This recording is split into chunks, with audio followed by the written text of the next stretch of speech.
Good evening. I have 6:45 and I'll call a special meeting to order. I guess we'll call the roll. Mr. Greg David, Present. Dr. Joel Schroeder, Here. Mr. Justin Smith, Here. Mr. John Welch, Present. and Ms. Diane Wynn is absent. So item 3 on the agenda is ordinance resolutions and final actions. So item A is consideration of approving a change order from Pearson Construction for sanitary sewer repairs on the Woodlawn project. And I believe Dakota is here to tell us a little bit about this.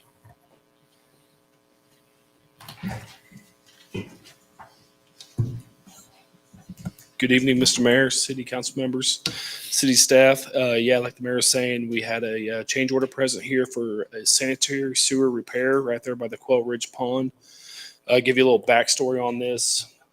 The week before last week, on Thursday, if I remember correctly, they were pulling out the end section of the existing drainage structure there. While doing that, they did damage the clay 18-inch sewer pipe that you guys have there on the west side of the road. Immediately patched it up, fixed it up, because that does serve a lot of residents. So they got a temporary patch. It was communicated to all parties promptly and about path forward. How do we want to make a decision on this? So the city decided that they would like to take advantage of this sewer being exposed, put in a newer line, either PVC or HDPE, and go outside the box. So we're going to take advantage of this opportunity and put in something for long-term fix and also schedule. So they go to Tuesday last week, our progress meeting, we were talking about again with the contractor, because up to that point, we still haven't gotten a price from them to evaluate. And then Wednesday, they did give us a price for this work, and it was for HDPE pipe. And the reason they were offering that up is a cost saving. It would have been a full 40-foot stick, so we would not have any bell joints within the drainage structure for long-term use.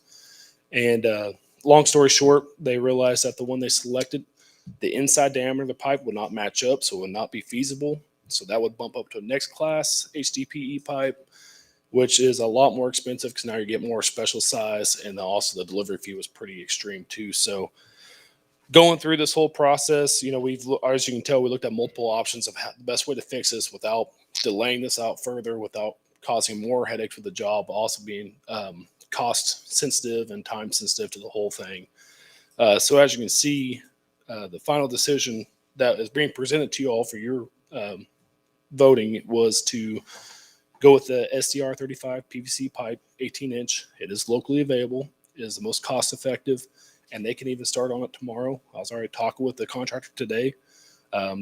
They're poised to start tomorrow. I talked with KDOCs. They have a decent, I'll say, process of getting change orders executed on their end, since they're administering this project. They have to go through that. They went ahead and got verbal approval to, assuming this went through.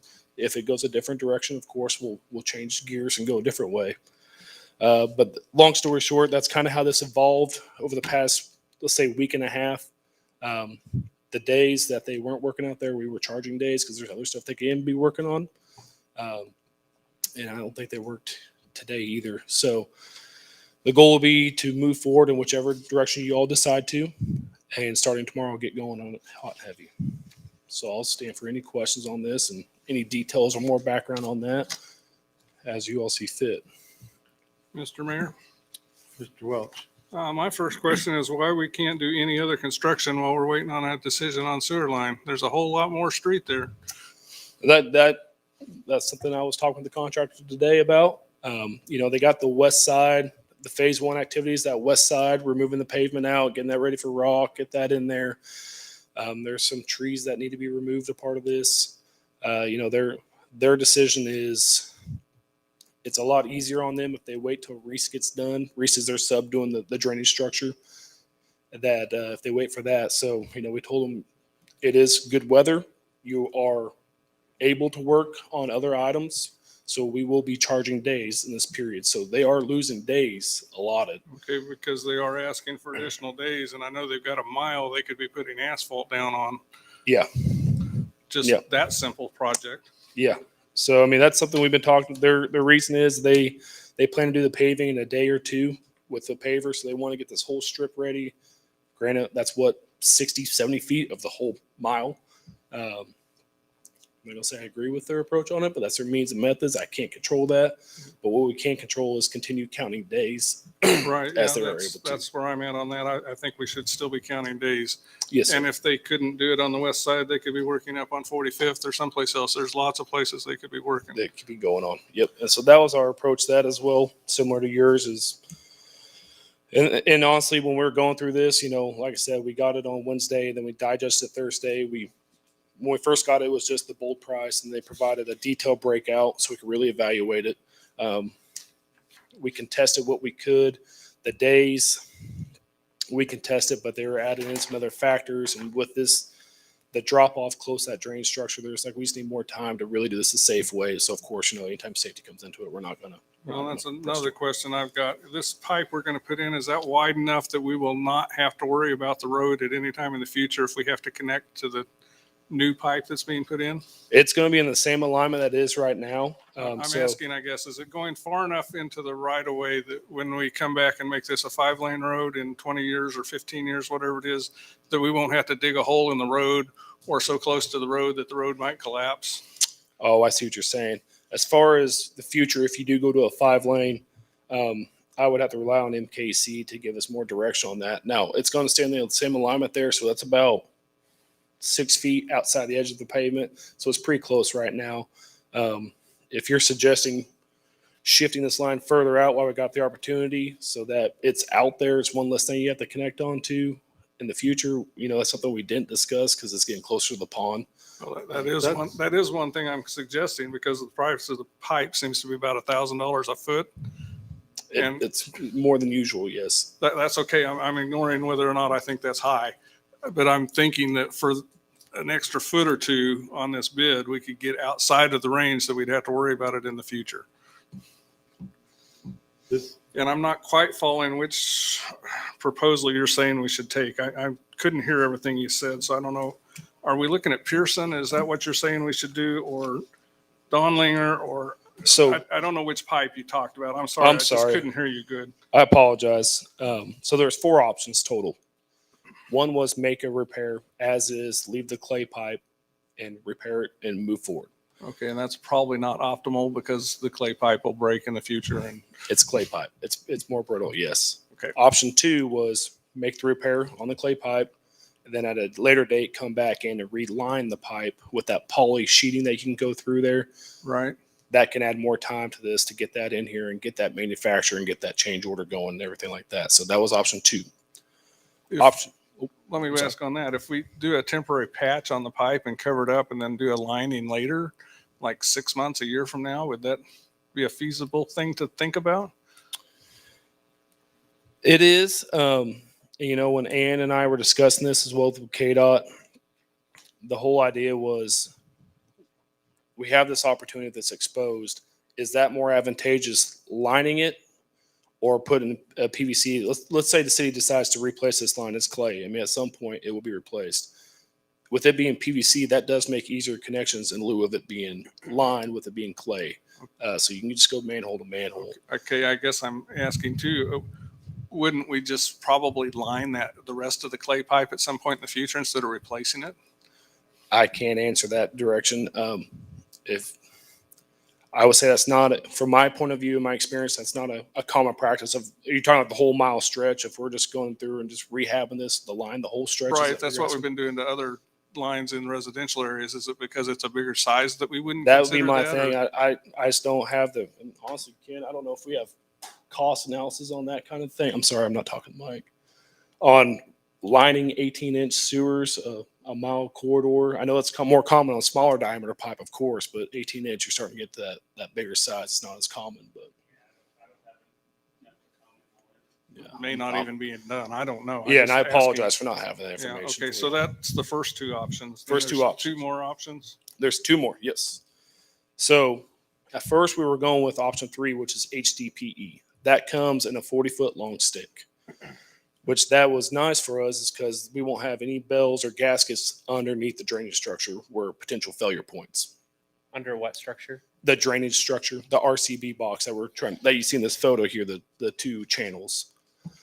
And so the HDPE, when they first presented to us, it was cheaper and it was available. However, they did not evaluate the inside diameter before they gave us the information, which does not match up with the inside diameter of the current pipe. So that would make them bump up to the 20-inch HDPE pipe, which is about $40 per linear foot more expensive than the SDR 35 PVC pipe, if you will. So between that, and then it was coming from Minnesota, I believe, so it was another like $2,000 delivery fee. So then we're talking more time of getting this thing shipped here. So that was kind of the last thing. That was the third option, is HDPE at a more expensive price, one solid stick the whole way. The fourth option was using PVC, which is locally available. They can get it, like I said, they probably get it. They probably already got some in their yard because it's only require 3 sticks. And so when we started evaluating that comes in 14-foot long segments of pipe. So we are going to have a bell joint underneath the structure. So we talk with our structurals, MKC talk with their structural engineers, and it's okay to do that as long as you center them underneath the spans of the deck, not between the walls, basically, because all our point loads are on the walls and the center wall and outside wall. So everyone's comfortable with using that and installing it as such underneath there and less concerned with failures. Okay, and that is actually the lowest cost option that's not clay? That's not, yes, the way you put that, yes, correct. So you said something, Dakota, that bothered me a little bit. The design criteria for this road was that all utilities would be moved so that we could expand this road to 5 lanes in the future. And it sounds like you're telling us now that that's not the case with this line. Best way to answer that is I personally wasn't a part of the design. That was MKC. I know that was the direction of the city council. That was direction given to them for the design Yes, on I know keeping that. I that was out. on the city council at the time. I know that Right, was you were the there. direction. Yes. I assume that was underneath there. It's, yes, please. Thank you, Ken. I'm sitting there, I don't want to say anything. I'm sorry. So, Kinley with Garver, I work with Dakota. My understanding is that the reason why this wasn't realized as an issue earlier is the record information that the designer used had indicated that this is low enough that it wasn't going to be a problem and that they could build it over the top of it without an issue. It was once they exposed it that they realized there was a problem. So I think whether or not more research should have been done or that, I can't comment on that, but that's my understanding on the conversation is the record information they used. They were working under the impression that it was lower enough in elevation that it wasn't in conflict. And I don't know if that's your recollection, but that's what I had heard when I heard there was an issue. I had heard that it was the record information had led them to believe that they were clear. So again, So what you're suggesting then that they're saying that it's okay for the utilities to be underneath this road and that's for service and everything, and that's going to be okay for that design. it's not uncommon for pipes to be underneath RCB structures. It's not uncommon. I mean, I don't know the specific clearance on this one.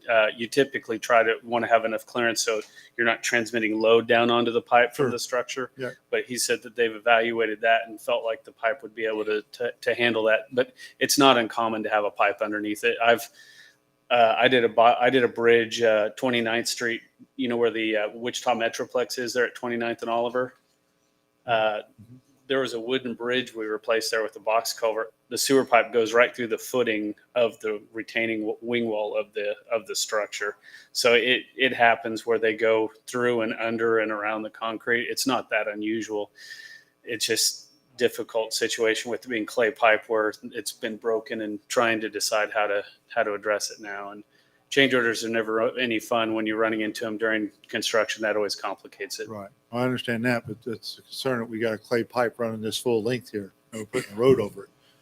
And I do know and did say during the design with MKC, they did TV testing through these lines. And this section of pipe was in good condition at that TV testing process. There's a portion of that is getting replaced underneath the railroad. I don't know if you remember them talking about how they're on the bore through that, stuff like that. But that was the result of the TV testing where this section of pipe was in good condition. So it was taken off the list. Okay, I think we're going to have a technical issue because we're going past 7 o'clock, and he told me that he was going to have to restart the meeting or something. Is that correct? Okay, so we'll be okay? Okay, all right, thank you. All right, sorry. No, I you're thought fine. I You're thought we fine. had an issue there. Yeah. Okay. No, you're okay. Mr. Mayor. Dr. Schroeder. So did they break the pipe? They did break the pipe. Yes. Yes, sir. When they were pulling that out there in the end, and I assume I know where you're going with that question there. So One of mine too. yes, it's a fair question. So Ann and I actually talked with KDOT, again, who was administering the project. So we had to play by their contract rules. They broke the pipe when they were excavating that out. So of course, that's why they did the temporary patch immediately. Since the recommendation from the city engineer is to take advantage of this being exposed, put in a better quality pipe at this moment of time, it is improving the scenario than what it was before. You could choose to do the temporary patch as is and that not cost any money because they did damage it and they're just going to temporarily patch that right there. The direction from, when discussion with Ann is it is an opportunity to bring it in and get some PVC in here or HDPE, but that was a specific question discussed on site. I'm sorry you guys damaged the pipe, but we got to figure this out now. So whether I agree or disagree, that is how that happened there. To clarify on that, does that temporary patch restore it to the level of quality it was before the break? I can't say it's going to be the level of quality because clay pipe is very, very brittle. And of course, once you punch a little hole in it, of course, the surrounding perimeter just gets a little bit weaker and a little bit weaker. And especially with a drainage structure being built on top of it, I won't say it's as good if it was a solid structure like it was prior to the damage. I would be afraid that it would have cracks in it that we don't know about once they broke it. Yeah. And then now you imagine all the construction equipment that's going to be driving over top of this to build this rest of the structure. There's no telling what could happen with this pipe and cause a bigger issue. Mr. Mayor. So we're not worried about the rest of the clay pipe ever breaking. The only reason this broke is because they broke it. So we're talking about replacing the rest of it. We're probably never going to replace the rest of it because nobody broke the rest of it or is going to break the rest of it likely, right? So we're talking about replacing this. We were never concerned about replacing it because we didn't have any plans on anybody breaking it. So that's why we're not too worried about replacing the rest of it necessarily. Is that correct? That's kind of how this unfolded. Yes, sir. Was that it broke. So now we have we have decisions to make. Do we do a patch and hope that works out? Or do we go ahead and just take care of the section underneath this box that won't be exposed again for how many years? None of us can really guess that. So it is an improvement versus a patch, I guess, what it comes down to. And that's how KDOT saw it when you're looking at this change order. Mr. Mayor, Mr. David. the contractor broke the pipe. We're saying the patch doesn't restore it to its full capability because I think there could be additional cracks. So isn't the contractor responsible for restoring it to its original, which would be more than just fixing the local crack? Yes, that is a fair statement. So, then we'll be evaluating, stopping this work more, evaluating what's going on, uncover this pipe further out. To the extent that you'll have multiple people in agreement that, hey, we're in a safe distance, whether that's 15, 20 feet, 30 feet. And then evaluating that, making the proper patch and moving forward. Mr. Mayor, Mr. Smith. 2 questions. One, can you clarify for me the difference in the $40,000 item from Donlinger and the $42,000 item from Pearson? And then secondly, you talked about burning working days and as part of the project if they don't kind of keep moving forward. What exactly does that mean, and why would we want to consume one of the working days that we've paid for if they're not doing any work on those days? Just looking for a little additional context there. Absolutely. So your first question was the price between Pearson and Donlinger. Part of this, us city, KDOT, ourselves getting the price from Pearson was at first they were going to do the fix themselves. I think they evaluated it and they felt better moving to one of their subs, Don Linger, who has done a lot of work in this area and is already on this team from the contract. So what it is Don Linger's price is $40,000 for all their work.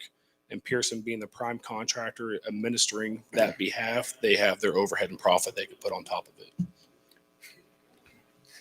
Okay. So they're So they're marking up charging somebody us. else's work. So they're profiting off of the fact that they broke our pipe. And I will say, yeah, and I mean, that's a common thing, even on subdivision projects. If you have a prime and another subcontractor, if they have that work, that prime puts on their overhead profit for administering it and having the admin staff and items as such like that. Now, your second question, to make sure I fully understand, was burning working days, correct?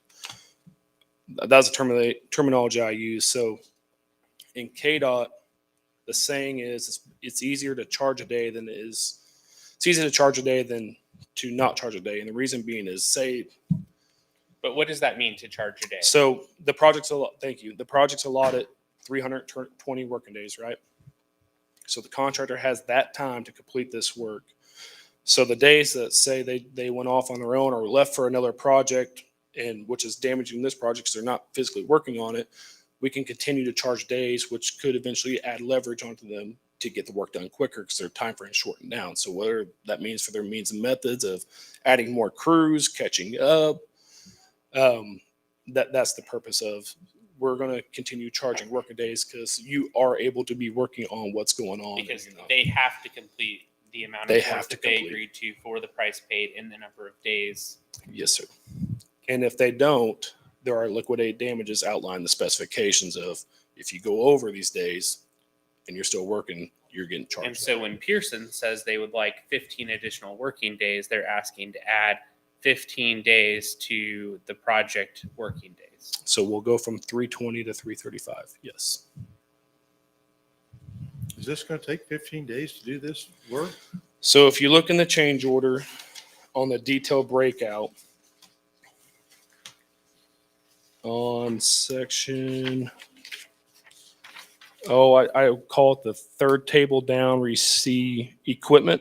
You'll see the foreman pickup, excavator, large, loader, truck, 2-ton move truck. The total hours, you'll see 56 hours. And then right above it's the labor as well. It shows 56 hours.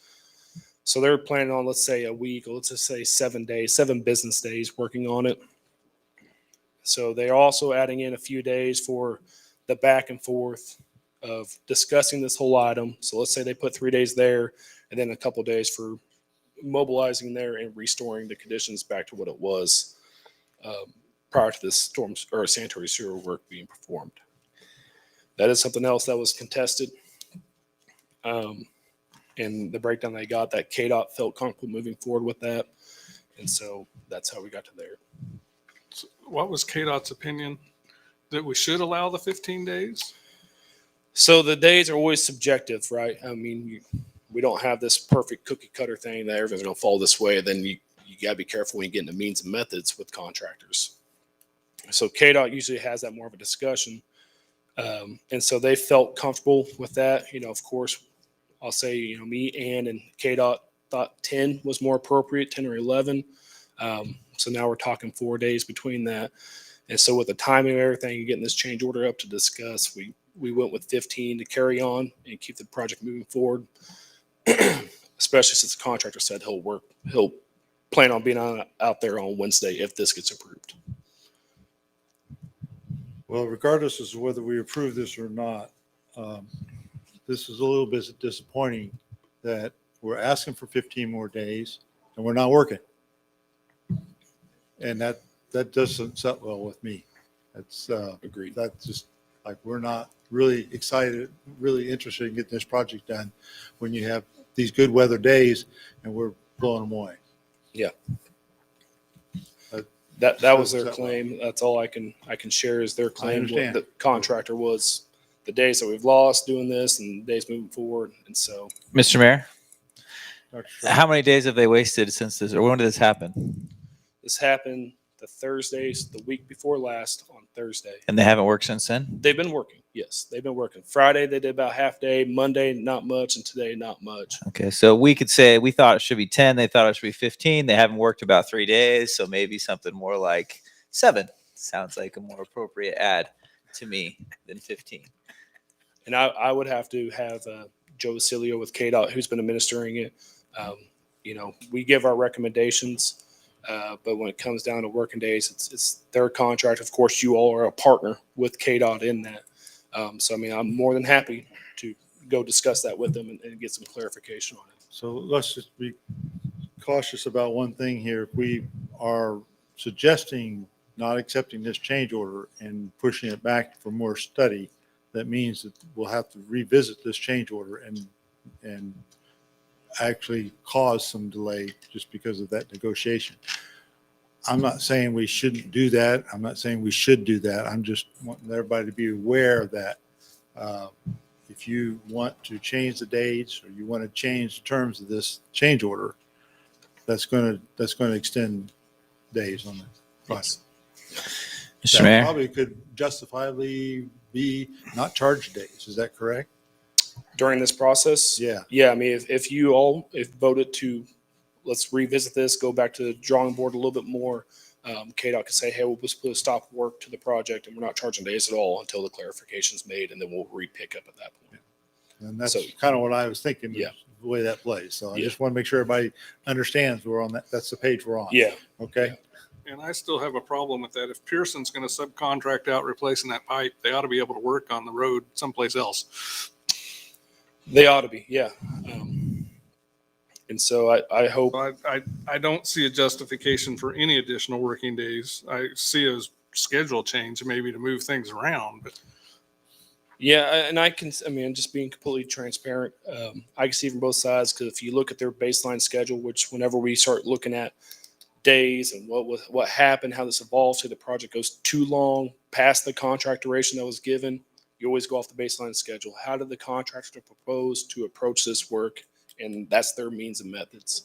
And this was the word they use is critical path. Basically, it's the point A to point B, the fastest line to get this project done. You got some items that are not critical path, which right now we're starting to get to that point where, yeah, you got stuff to work on, but it's not going to get the job done much faster because it's not the critical path item at this point, because it's still delaying it So out. this is a critical path item. This is a critical path item. Mr. Mayor? Shorter.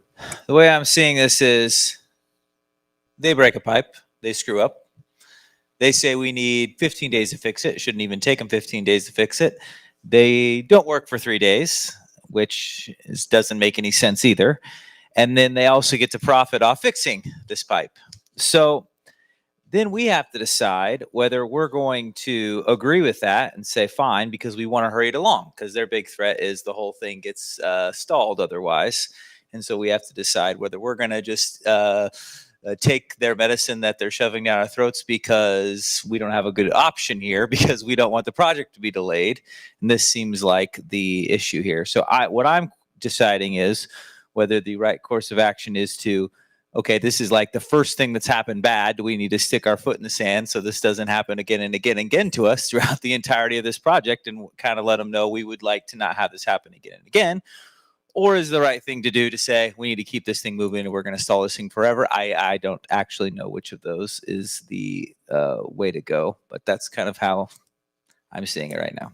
May I? I'd kind of take a middle ground. I'm sitting there thinking, give them this one.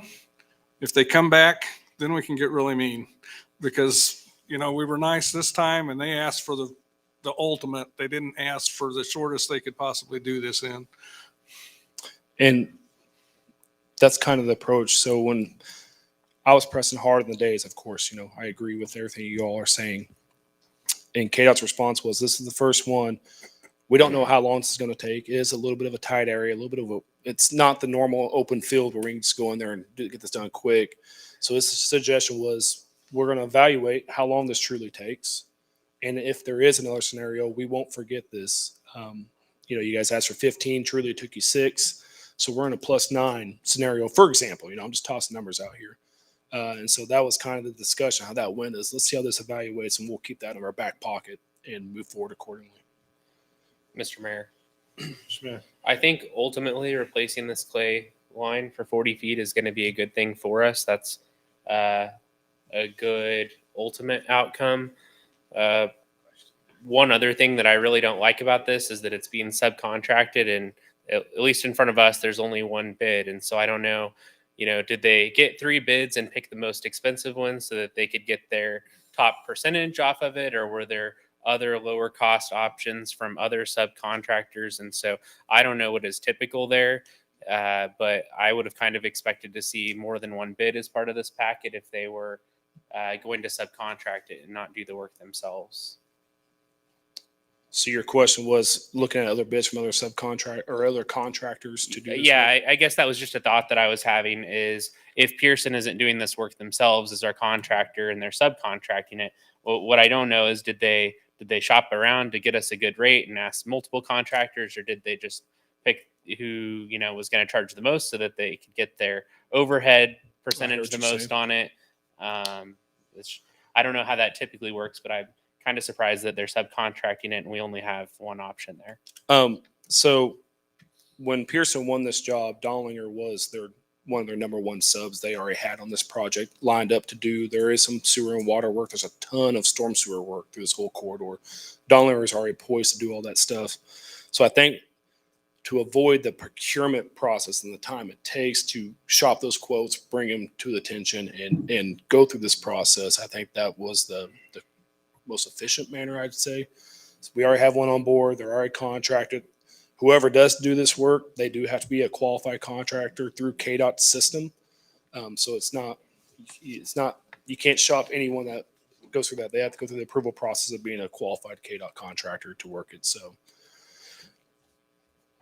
and to be completely fair, the pricing on this, I know it's not any light money whatsoever. But like I said, we contested it and not contested like it was far off. We were trying to look stuff to make this more efficient. And, it's besides the time, all the unit prices look pretty accurate to what we were expecting. I will say that. So just my own experience in these construction projects, typically with these change orders, you stay with the contractors who are already on the contract. You don't really competitive bid them. Yeah, well, and that's why, if it was just a bid from Pearson, that wouldn't Right. surprise me. But since they're subcontracting this, I don't know. Is there like a list of subcontractors that are already approved on the project? Is that what you're saying? There's an overall list at a high level at KDOT of contractors who have the insurance requirements, the staff, everything that meets KDOT's criteria. Only those contractors can bid on KDOT administered projects. And yeah, I mean, if say they went with another KDOT approved contractor who's not already on this project, then you got that scheduling thing that they're gonna try to plan on. All right, how do I manage this person's staff who's not a part of the team already and get this work done in a timely fashion? So we're back to that schedule. So just to clarify, there's a KDOT list of approved contractors, but there's also a shorter list of contractors who are already contracted on this project with Yes. Pearson. Yes. Okay. And Yes, this sir. is Dollinger is one of those contractors Yes, sir. with Pearson. Yes, sir. Okay. Yep. They were at the pre-con meeting from the get-go with this whole project. Mr. Mayor, Mr. David. it still seems to me like there's another compromise solution. Pearson, the contractor, had an error, caused a broken pipe, and now they're charging us all for it, plus a premium. It seems like there's a compromise in cost that we could also do. But I guess the problem with that is that it would cause a delay as well to resubmit the change order. It could, and that's what you got. That's what the decision is here tonight. Of course, I'll go back to everyone and discuss that. But I can tell you, Ann and I spoke specifically to KDOT at this location in person after the progress meeting and discussed that. I mean, let's face the fact here. They damaged the pipe, and it almost feels like they're not getting their hands slapped at all. I'm sure that's all kind of what you're thinking, 100%. And that's exactly how I approached it to KDOT when they said, you have the option to do a patch and let it be there and let them move forward at no cost. But you also have the option, if you want to improve it, then especially with it being a non-participating item, we're going to get back in that world with KDOT. The city does bear that whole cost as well. I think there's one last statement here too. This will be paid out of the sewer fund, right? Not out of the road fund.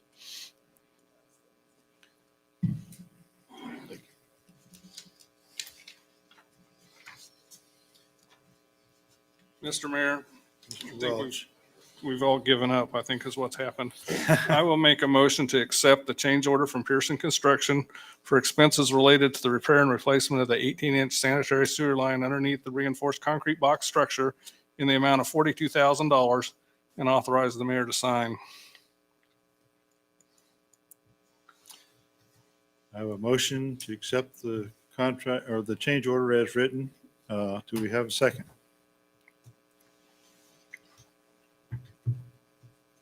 I'll second it for discussion. I have a motion by Mr. Welch and a second by Mr. Smith. Is there additional discussion we'd like to have? Mr. Mayor. Mr. Smith? I think the honestly the thing that bugs me the most is the $2,000 OH&P. What happens if we approve this for $40,000 for up to $40,000 You know, the 5%. and scratch out the OH&P? Because I should have been more prepared for that question, but I'm 90% confident that's a contracted thing that they're allowed to do. So if you move forward with crossing that out, then we would have to go renegotiate, say, hey, they allowed you up to the 40,000. So can we move the bean counter a little bit here to make things work on both ends? And I don't know, I can't speak for Pearson how they would respond to that. Maybe they'll just move forward, or maybe they would want to readdress the situation. Because it does feel like, they should share in some of the liability here. Certainly not profit from the fact that they're going to add 15 days to our project, which I don't even know how you put a monetary value to the inconvenience that's going to have on citizens if this takes an additional 2 weeks of the road being closed, in addition to having to go through this additional delay of getting to this point. And I think that's kind of the point of the reason we charge working days through this process is if they do go over, I believe on this contract, each working day is $2,000 that the contractor will get deemed on their last pay app. So that's our leverage is you have stuff that you can do. We are going to keep charging you days because we're not just going to say, hey, poor you guys for damaging the sanitary sewer. We're going to stop everything here.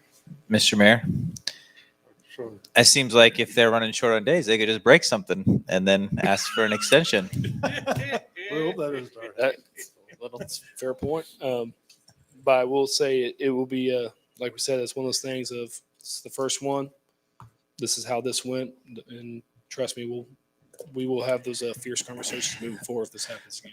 Well, Mr. Mayor, my current feelings are I'm not quite ready to go to war over $42,000 quite yet, but I would be willing to go to war over more. So I'm pretty upset about this. This is ridiculous. I think I don't have a great solution other than starting a big fight about it. And at some point, a big fight is probably worth it. And since this is the first one, I personally don't know if we need to fight, but I think I would like to make it pretty clear I would absolutely be willing to fight over this kind of stuff in the future. This is shenanigans, in my opinion. If they had this down to one lane road, I'd be a lot more upset, but right now it's not really affecting traffic.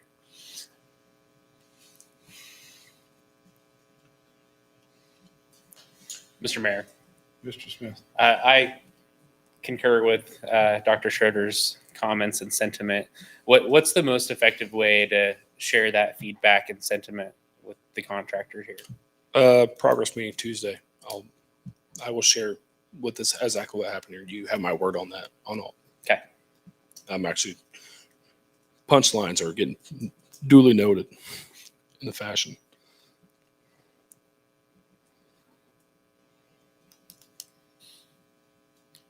Any additional discussion? Hearing none, I have a motion on the floor to accept the change order as proposed. And I'll call for a vote. All in favor, say aye. Aye. Opposed, same sign. Motion carries 4-0. Oh, I was a no. Sorry, Mayor. I'm Mr. Mayor. sorry. I was a no. You were a no. I'm sorry. I didn't hear from either end down there. Did you Yeah. vote, Joel?